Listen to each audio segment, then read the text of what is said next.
अस्सलामुअलैकुम रहमतुल्लाहि व बरकातहू। उम्मीद है आप सब खैरियत से होंगे।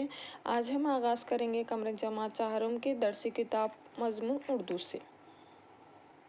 पिछली जमात में हमने खरगोश और चूहे से मुताल्लुक़ खरगोश और कछुए से मुताल्लुक़ सबक पढ़ा था। उसकी आखिरी इबारत रह गई थी। आज हम इस कमरे जमात में उस आखिरी इबारत को मुकम्मल करने की कोशिश करेंगे। पिछली जमात में हमने पढ़ा था कि कछुआ जो है आहिस्ता आहिस्ता दौड़ता। तो देखिए, कछुआ जब खरगोश की आँख खुली और तेज़ी से दौड़कर जब मंजिल तक पहुंचा तो देखा कि कछुआ नीम के दरख्त पहले ही पहुंच चुका है। खरगोश क्या करता, हरे भरे खेतों में अपने तेज़ भाग सकूं, दौड़ लगा सकूं सोचकर क्या करता, खेत में नींद में रहता खरगोश। तो कछुआ क्या करता, आहिस्ता आहिस्ता रेंगते हुए नीम के दरख्त तक पहुंच जाता। कौन? कछुआ।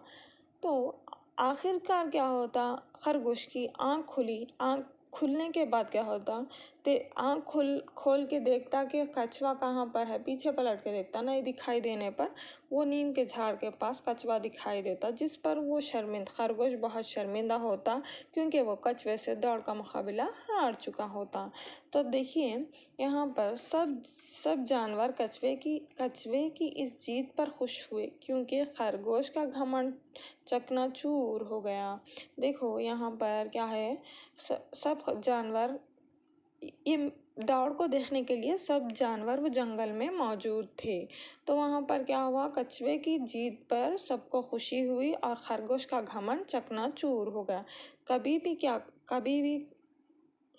हमेशा कभी किसी को हमसे छोटा नहीं समझना चाहिए। हमें इससे क्या सबक मिलता है इस कहानी से, कि हमें अपने आप पर घमंड करना नहीं चाहिए, अपनी सलाहियतों पर घमंड नहीं करना चाहिए और दूसरों को हमसे कम नहीं समझना चाहिए। ठीक है, कि खरगोश भी यहाँ पर क्या कर रहा था कि कछुए को अपने आप से कम समझ रहा था, यानी बासलाहियत समझ रहा था और अपने आप को घमंड महसूस करने रहा था। तो यहाँ पर उसका घमंड चकनाचूर हो गया। घमंड करना अच्छी बात नहीं है। ऐसे लोग जो लगातार काम नहीं करते वो कभी अपनी मंजिल पर नहीं पहुँच सकते। देखिए, घमंड नहीं करना चाहिए और ऐसे लोग जो काम नहीं करते वो कभी अपनी मंजिल तक नहीं पहुँच सकते। तो हमेशा हम मेहनत करके उसका फल हासिल करना ये सही तरीका है।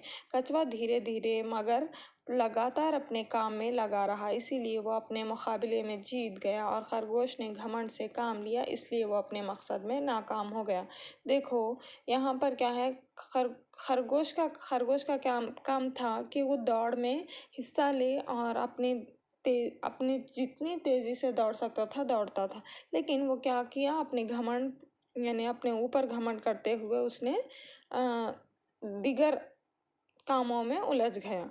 तो कछुआ अपने काम को ही मकसद बनाकर उसने जीत गया, मुकाबले में जीत गया। कौन? कछुआ। इसलिए उसका घमंड टूट गया और वो अपने मकसद में कामयाब हुआ। कौन? कछुआ अपने मकसद में कामयाब रहा। जो उसका काम था, कछुए का काम था कि दौड़ में मुकाबले में हिस्सा लेना और जीतना उसका मकसद था, तो वो उस मकसद को हासिल कर लिया। बच्चों, ज़िंदगी की दौड़ भी कछुए और खरगोश की दौड़ की तरह है। ज़िंदगी की दौड़ भी क्या है, कछुए और खरगोश की तरह है, यानी कभी अप एंड डाउन्स यानी ऊंच नीच होते रहती ज़िंदगी में। ज़िंदगी के दौड़ में कछुए की तरह हर रोज़ दौड़ कर ही जीत सकते हैं। हर रोज़ दौड़ कर, यानी कि जिस तरीक़े से कछुए की तरह आहिस्ता आहिस्ता ही सही मगर दौड़ कर ही जीत सकते हैं। खरगोश की तरह नहीं, अपने ऊपर घमंड कर नहीं, बल्कि अपनी सलाहियतों का इस्तेमाल करते हुए हमारा काम जो है उसको मुकम्मल तौर पर ईमानदारी के साथ निभाते हुए हम अपनी मंजिल तक पहुंच सकते हैं। जितने भी बड़े लोग गुजरे हैं, मसलन गांधी जी, मोहम्मद आला, जौहर जवाहरलाल नेहरू और अब्दुल कलाम आज़ाद ये सब आराम करने के बजाय ज़िंदगी की दौड़ में लगे हुए थे।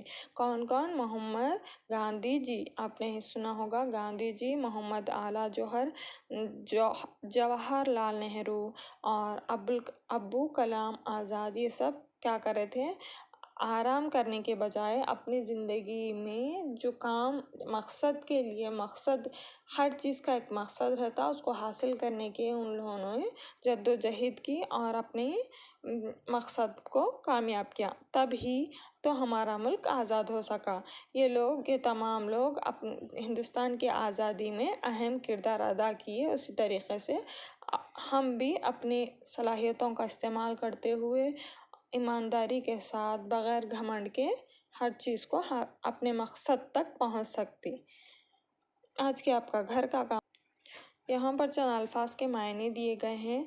इन अल्फाज के मायनों को पढ़िए और अच्छी तरीक़े से लिखिए। जज़ाकल्लाहु खैर।